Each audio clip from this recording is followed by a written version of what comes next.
Hello guys, and welcome to this video where I'm going to be showing you how to create a bullet time white on Higgsfield AI. So the first thing to do to create this kind of effect for your product is to go to this website called Higgsfield.ai. This website allows you to create VFX effects and promotional video for your product. To do this kind of effect, all you have to do is to sign in or sign up on Higgsfield AI. Click on the Higgsfield app and select the bullet time white. Once you select it, you'll be brought to a page like this where the next thing for you to do is to upload your image. Now you can see this says bullet time white captures your product with a 360 bullet time spin against a clean white background.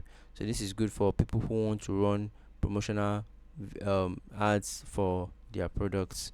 So you can upload your image in this area, click on generate image, or select the video section if you want to, then click on generate video, and a 2-3 second video will be generated for you just like this. So and then you can go on to download it. So let me know what you guys think about this in the comment section. I'll see you guys in the next one. Do